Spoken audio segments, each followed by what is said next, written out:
There are 5 cases which are being turned over now to the Office of the Ombudsman involving officials from the district office and the contractors who are involved.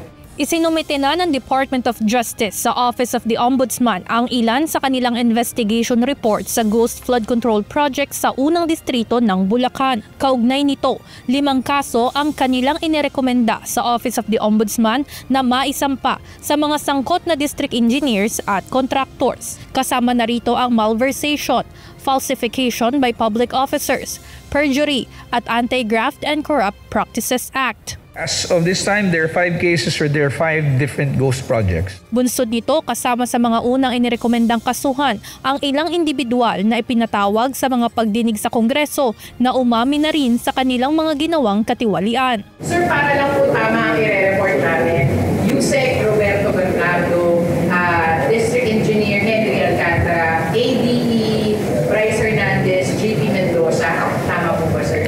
Hindi pa umaabot kay Bernardo to. Hindi pa, parang hindi pa kasi nga kulang pa sa pag-amin. Kasama rin sa mga inirekomendang kasuhan ng General Manager at may-ari ng Sims Construction Trading na si Sally Santos.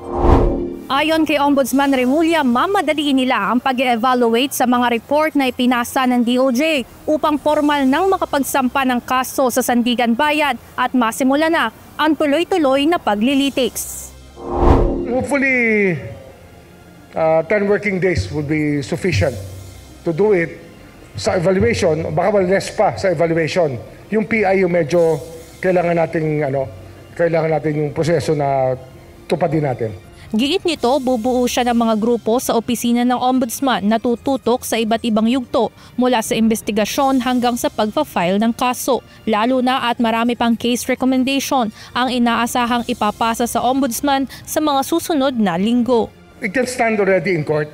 Kaya lang, ang gusto talaga natin, talagang lubos-lubusin na para pag-file, continuous trial, latag lahat para for the record tapos na kagad. Pagtitiyak ni Remulla, simula pa lamang ito ng mga proseso ng pagpapanagot sa mga sangkot sa katiwalian. Anya, tuloy-tuloy ang kanilang pagtatrabaho para sa mga susunod pang kasong kanilang isasampa sa mas matataas pang opisyal ng gobyerno na nanadawit dito. Marami rin kami ilalatag na kaso ron at this will involve higher officials. Ma-assure ko sa inyo, no? This will involve higher officials. Kasi nga, marami na tayo nakuha mga data. May mga data na pumapasok unti-unti na talaga magpapakita na nagkabatuhan ng pera from one account to the other. Marami doon, hindi pa cash. Bank to bank po, yung ibang transaksyon, kaya huling-huli. Ayon kay Remulla, nakausap na niya ang presiding justice ng Sandigan Bayan at naghahanda na rin anya ang mga ito sa continuous trial para sa mga sangkot sa flood control scandal. Evan Alvarez, UNTV News and Rescue. Diyos ang aming sandigan, serbisyo publiko ang aming pinahahalagahan.